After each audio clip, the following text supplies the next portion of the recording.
আসসালামু আলাইকুম, সবাইকে আমার টিউটোরিয়ালে আবারও স্বাগতম।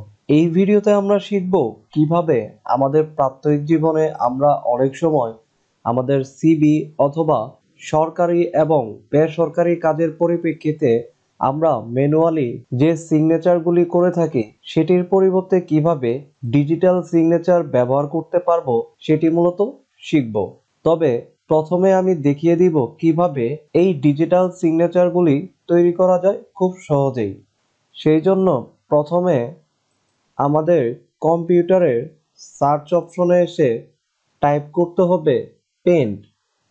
মূলত এই সফটওয়্যারটি সবার কম্পিউটারে ডিফল্টভাবে ইনস্টল রয়েছে।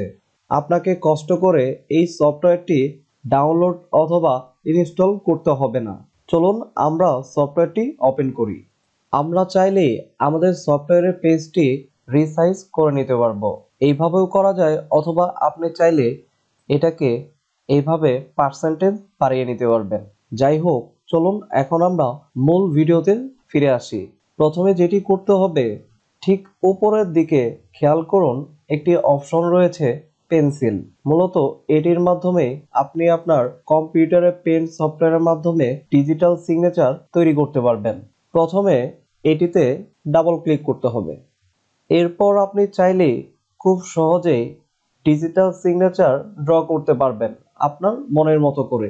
যদি কোনো কারণে আপনি আপনার ডিজিটাল সিগনেচারটি মুছে নিতে চান, তাহলে এইখানে ইরেজার নামে একটি অপশন রয়েছে, এটি সিলেক্ট করে মুছে নেবেন। কন্ট্রোল জেড এর মাধ্যমে আপনি পুনরায় ব্যাকে ফিরে আসতে পারবেন। এখান থেকে প্রথমে যেটি করবেন, এই সাইজ নামে একটি অপশন রয়েছে, এই অপশনে এসে আপনার ডিজিটাল সিগনেচারের বর্ডারগুলি কেমন হবে সেটি সিলেক্ট করে নেবেন। ধরুন আমি 3 নাম্বার অপশনটি সিলেক্ট করে নিলাম। পুনরায় আমি পেন্সিল অপশনটি সিলেক্ট করে নিলাম। খেয়াল করুন পরিবর্তনটা কি হচ্ছে। আগের থেকে আমাদের যে সিগনেচারটি ড্র করেছি সেটির বর্ডারটি মোটা আকারে ডিসপ্লে করছে। এরপর এখান থেকে যে কোনো একটি কালার সিলেক্ট করে ড্র করে নিতে পারবেন। তবে আমি বলবো সবসময় ব্ল্যাক কালারটি ইউজ করার জন্য, এটি সহজেই আমাদের চোখে পড়ে। শুধু তাই নয়, এখান থেকে আপনি বিভিন্ন ধরনের ব্রাশ ব্যবহার করতে পারবেন। এখানে অনেকগুলি ব্রাশ অপশন রয়েছে, আপনি একটি সিলেক্ট করে আপনি আপনার মনের মতো করে ডিজিটাল সিগনেচারটি ড্র করে নেবেন। এরপর যেটি করবেন, ঠিক ফাইল অপশনে এসে সেভ অ্যাজ নামে একটি অপশন পাবেন। এরপর জিপিজি অথবা পিএনজি একটি ফরম্যাটে সেভ করে নেবেন। এরপর আপনি আপনার মনের ইচ্ছে মতো যে কোনো ড্রাইভ অথবা যে কোনো ফোল্ডারে আপনি আপনার পিকচারটি রাখতে পারবেন। চলুন আমরা এখন আমাদের ডিজিটাল সিগনেচার যেটি ক্রিয়েট করেছি সেটি একটিবার ওপেন করি। পারফেক্ট, আমরা যে ডিজিটাল সিগনেচারটা ক্রিয়েট করেছি সেটা পারফেক্টলি ইমেজ আকারে শো করছে। আপনি চাইলে এটিকে রিসাইজ করে নিতে পারবেন। প্রথমে পিকচারের উপর রাইট ক্লিক করে ওপেন উইথ এই অপশনে আসতে হবে। এরপর ওপেন উইথ পেন এই অপশনটি সিলেক্ট করে নিতে হবে। অথবা যেটি করতে পারেন, উইন্ডোজ সার্চ অপশনে এসে পুনরায় টাইপ করবেন পেন। এরপর পেন সফটওয়্যারটি ওপেন করতে হবে। এরপর ফাইল নামে যে অপশনটি রয়েছে এখানে এসে খেয়াল করবেন ওপেন এই অপশনে ক্লিক করতে হবে। এরপর সিগনেচারটি ওপেন করুন। এখন আমি দেখিয়ে দিব কিভাবে এই ডিজিটাল সিগনেচারটি রিসাইজ করতে পারবেন। সেটির জন্য প্রথমে খেয়াল করুন রিসাইজ নামে যে অপশনটি রয়েছে এটি সিলেক্ট করতে হবে।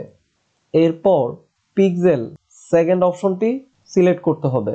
এরপর মেনটেন অ্যাসপেক্ট রেশিও এটি আনচেক করে নেবেন।